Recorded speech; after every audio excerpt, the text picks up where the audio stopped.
The Shining is a 1980 horror film directed by Stanley Kubrick and adapted from the novel of the same name by Stephen King.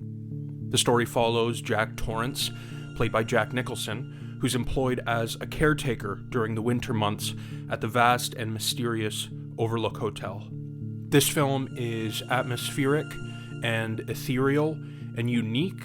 I know that unique is kind of a vague term when describing a film, but the director of The Shining, Stanley Kubrick, is just such an incomparable and individualistic entity.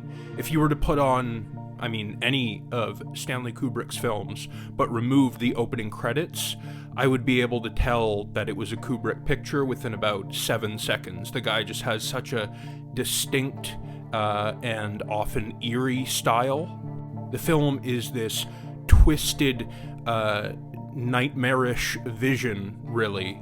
And as much as I call this film a horror picture, it's less scary and more disturbing and eerie and creepy. The cinematography is masterful. John Alcott and Stanley Kubrick take the utmost advantage of the space in which they're filming. They've got this big, vast hotel, and the cinematography is such so that whatever room we may be in feels so vast, and we feel so isolated, being such a small aspect of that environment. And as I mentioned, this is an adaptation from a book by Stephen King, but I don't feel the need to mention him too much because, again, Stanley Kubrick is such a visionary that this is Stanley Kubrick's The Shining. I hardly even see it as an adaptation of a novel. Stephen King himself wasn't the biggest fan of The Shining for the reason of Stanley Kubrick at times straying from King's intended plot or themes at times. And I might as well just get this out of the way now because there are multiple book-to-movie adaptations in my list.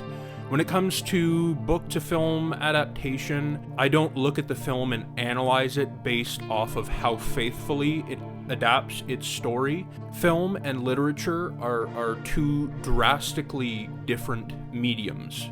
And so I view them as exactly that, particularly in this case with The Shining. There's the book and the film. They're two separate entities, and I will judge them as such.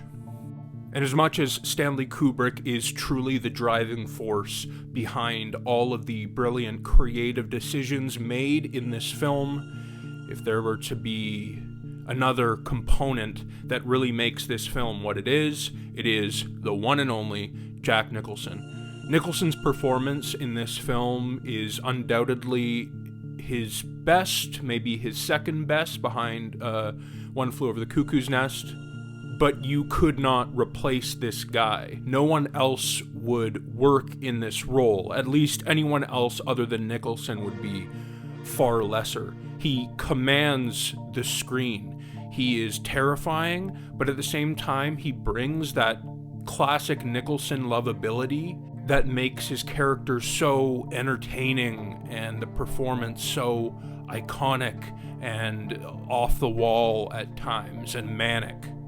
This film is absolutely brilliant. It is a piece of art. It's truly a masterpiece. The direction, the cinematography is beautiful. The film is so atmospheric, in part due to the cinematography, as well as the sporadic and eerie score.